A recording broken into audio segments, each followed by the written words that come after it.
አደራ ድራማ ክፍል 27 ተለቀቀ። ሰላም ጤና ይስጥልኝ ውድና የተከበራችሁ የቻናሌ ፋሚሊዎች እንደምን አላችሁ? ባላችሁበት ሰላማችሁ ብዝት ይበል። ለዚህ ቻናል አዲስ ሲሆናችሁ ቻናሉን ሰብስክራይብ በማድረግ ቤተሰብ ይሁኑ። ቃልና ሄለን ተገናኙ፣ ተፋጠጡ። ሄለን ወደነ ቃል ቤት መታለች ማለት ነው። ሄለን ማለት የቃል ጓደኛ ነች። እናም እንግዲህ ከዚህም በፊት እንደምናስታውሰው ሄለንን አንቺ ቆሻሻ ወደ እኔ ቤት ሁለተኛ እንዳትመጪ፣ ወደዛ ወደ ቆሻሻ ህይወት መመለስ አልፈልግም እና አንቺ ሚስጥር ታወጭብኛለሽ በማለት ክፉኛ አመናጭቃና ሰድባት ነበረ ሄለንን ከዛ ቤት ያሰናበተቻት። ሄለንም ሚስጥርሽን ለእኔ መናገርሽን እረስተሸዋል እንዴ?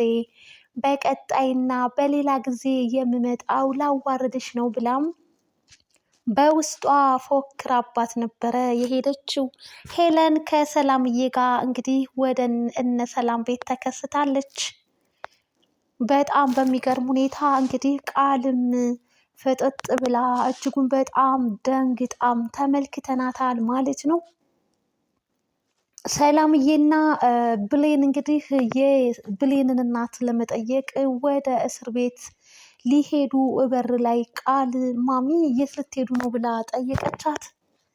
የብሌን እናት ታስራለች እና እሷን ልንጠይቅ ነው አለች። ምኑናኔ ታስረች? ወይኔ ስታሳዝን ስትል በተሳሳተ መረጃ ነው ዛሬ ትወጣለች፣ እሷን ልንጠይቅ ልንሄድ ነው ስትል ቃልም እኔም ሄጄ እጠይቃታለሁ በጣም የምታሳዝን ሰው ናት ብላ አስመሰለች። ብሌንም በጣም አስመሳይ እንደሆነች ያው ቃልን በደንብ አድርጋ ታውቃታለች እና ብሌን በቃል እንግዲህ እየሳቀች ነበር፣ በቃል ንግግር ማለት ነው። ሰላምዬም እሺ በቃ ነይ አጎትሽም እኮ እዛው ነው እና ሁለቱንም አንድ ላይ ተጠይቂያቸዋለሽ አለቻት።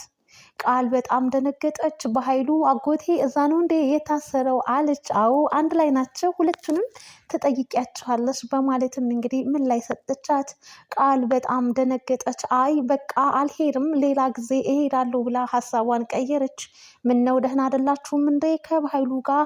በኃይሉ ስልሽ እኮ ፊትሽ ተቀየረ፣ ምን ሆነሽ ነው? ችግር አለ እንዴ? ተጣልታችኋል እንዴ ብላ ስትጠይቃት አይ ማሚ በጭራሽ አልተጣላንም በማለት ምን ላይ ሰጠች። ግን እኔ ሌላ ቦታ እምሄድበት አለኝ፣ ሌላ ጊዜ ሄጄ እጠይቃቸዋለሁ አለች። ሰላምዬና ብሌንም ተያይዘው ወደ እስር ቤት ይሄዳሉ። ብሌን ባደረገችው ነገር እጅጉን በጣም በእኔ ምክንያት እናቴ ምንም በማታውቀው የኔ ምስኪን የኔ የዋህ እናት እኔ በሰራሁት ስራ እሷ እየተሰቃየች ብላ በጣም አለቀሰች። እናትና ልጅ ተላቀሱ። ወይዘሮ ገነትም ሰላም ባክሽ ብሌንን ይዘሻት ሂጂ ከዚህ በማለትም ስትለምናትም ነበረ። ብሌን ባደረገችው ነገር እየጸጸታት የእናቷ እስር ቤት መገኘት በጣም ከፍቷት እያለቀሰችም፣ በጣም ደስ የሚለው ነገር ግን ከጎኗ ዳግምና ሰላም እያጽናኗትም ይገኛሉ። ብሌን እናቷ ቤት ሰራተኛ ሆና ተቀጥራ ትሰራለች። ዳግም ደግሞ እናቱ ቤት እንግዲህ ይመላለሳል። ነገር ግን ባለመተዋወቅ ሁለቱም ከእናቶቻቸው ጋር አብረው እየኖሩ ግን አይተዋወቁም። ብሌንም እናቷ አጠገቡና እናቷን ትናፍቃለች። ዳግምም እናቱ ቤት እየሄደ እየተመላለሰ ነገር ግን እናቴ የት ይሁን ያለሽው እያለም እንግዲህ እናቱን እየናፈቀም ይገኛል ማለት ነው።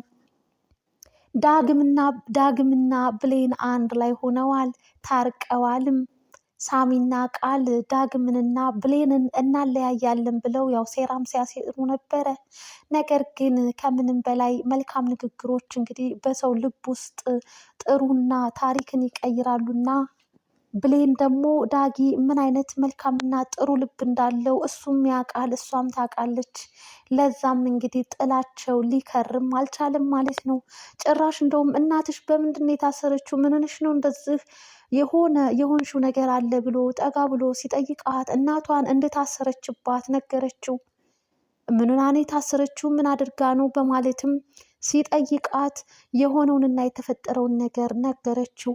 እንዴት እንደዚህ ታደርጊያለሽ? እኔ ፍቅረኛሽ አሳልፈሽ ልትሰጪኝ፣ ሰላምን አሳልፈሽ ልትሰጪ በማለትም ብሌን ባደረገችው ነገር ዳጊ በጣም ተገርሟል። ሆኖም ግን ሊያስጨንቃትም አልፈለገምና እኔ አንድ ጎበዝ የማውቀው ጠበቃ አለ እሱ ከእሷ ጋር እንዲሆን አደርጋለሁ፣ አማክረዋለሁ በማለትም እያጽናናት ይገኛል ማለት ነው።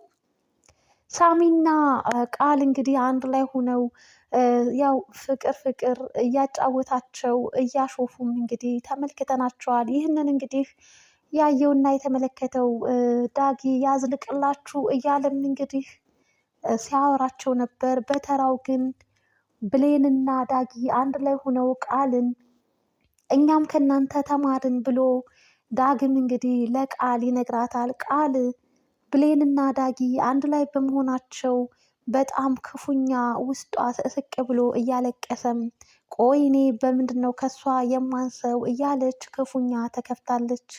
ቃል እንግዲህ ዳጊን የራሷ ማድረግ ትፈልጋለች። ሳሚ ደግሞ ብሌንን የእሱ ማድረግ ይፈልጋል ማለት ነው። መጨረሻቸው ምን እንደሚሆን ባናቅም አሁን ላይ ግን ብሌንና ዳጊ ወደ ቀድሞ ፍቅራቸው ተመልሰዋል ማለት ነው። ሰላምዬን እንግዲህ ብር አምጪ ብሎ ሳሚ እየደወለባት ነው። በጣም የሚገርመውና ደስ የሚለው ነገር ደግሞ ዳጊ እንግዲህ አልማዝ አለመሞቷን አይቷል፣ አስታውሷል። ይቺ ማነች? ቆይ የማውቃት ይመስለኛል ብሎ የሆነና የተፈጠረውን ነገር ወደኋላ ተመልሶ ሲያስታውስም ነበር። ነገር ግን እሷም ስላወቀችው እንግዲህ ተሰውራበታለች እየተከታተላት በነበረበት ታይም። በሚያሳዝን ሁኔታ ግን ሰላምን ብር አምጪ ብለው ተቀብለዋታል። ሳሚ ሰላምን ይደውልና እንግዲህ 300 ሺህ ብር እንድታመጪ ካሽ፣ ካልብለዛ ግን አንቺና ልጅሽን እስር ቤት ነው የማስገባችሁ ብሎ ሲዝትባት፣ ሰላምዬም ባልበላ ባልጠጣ ይሻለኛል በማለት እንግዲህ ያላትን ሳንቲም ልቅምቅም አድርጋ ለሳሚ አስረክባለች ማለት ነው። ቃልም እንግዲህ ምን ያክል ብር ነው አምጪ የተባልሽው ብላ ስትጠይቃት 300 ሺህ ብር አለች ሰላምዬ። ሳሚን ስትጠይቀው ደግሞ 200 ሺህ ብር ብሏል። ሳሚ የዋዛና ቀላል ሰው አይደለምና ቃልም ደግሞ ከሱ እጥፍ ትበልጣለችና የተንኮሏ ሴራ ለሱም አንድ ቀን አቅዳለታለች ማለት ነው። ሆኖም ግን እንግዲህ ብሩን ተቀብሎ ከሰላም ላይ ቃልም ሂዳ ከሳሚ ላይ እንግዲህ የሰጠችውን ከሰላም ላይ የተቀበለውን ብር ለቃል ይሰጣል ማለት ነው። ሳሚ 100 ሺህ አንስቶ ማለት ነው። እውነታውና ትክክለኛውን ነገር ከእናቷ ሰምታለች። ነገር ግን ሳሚ ሸውዷታል ቃልን። እናም እንግዲህ ለአልማዝ ይዛ ሂዳ ያንን ብር ሰጥታታለች። ከዚህ በኋላ ላይሽም አልፈልግም ስልኬ ላይም እንዳትደውይ ብላ አሰናብታታለች። አልማዝ ግን የዋዛ አይደለችም እና ድጋሜ ባለመምጣቷ ምንስ ማስተማመኛ አለ? ለአሁን እሺ እሺ ብላ እንግዲህ 200 ሺህ ብሯን ተሸክማ ሄዳለች ማለት ነው።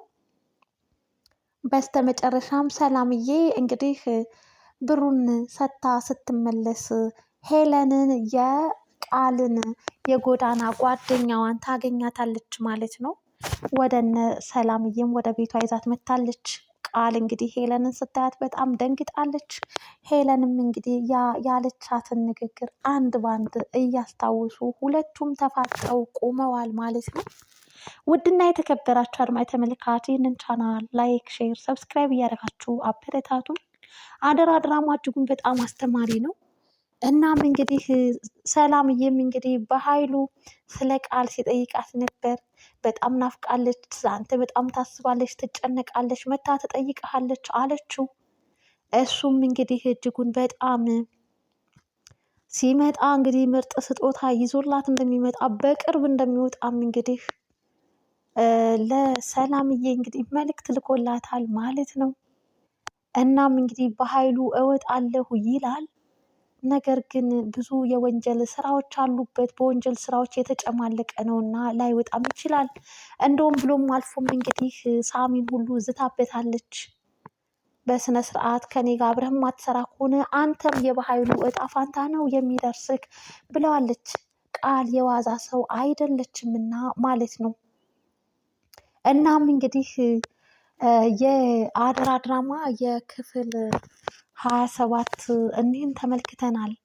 ሄለን ወደ እነ ሰላም ቤት የተከሰተችው የምርም የቃልን ሚስጥር አንድ ብላ ልታወራ ልትናገር ነው ወይንስ ምን ልታደርግ ይሆን? እንግዲህ ዳጊም አልማዝ አለመሞቷን አውቋል ማለት ነው። ሰላምዬን ከማስፈራራትም ያው ይቆጠባሉ የሚል ተስፋ አለኝ ወደፊት። ውድና የተከበራችሁ አድማጭ ተመልካች ፋሚሊ ይህንን ቻናል እንግዲህ ላይክ፣ ሼር፣ ሰብስክራይብ እያደረጋችሁ በድራማው ዙሪያ ላይ ደግሞ ሀሳብ አስተያየታችሁን እያጋራችሁን ስል ጠይቃለሁ። በቀጣይ ክፍል እስክንገናኝ ባላችሁበት ቸር ሰንብቱ። ለዛሬ ነበረን ቆይታ ይህን ይመስላል። ባይ ባይ።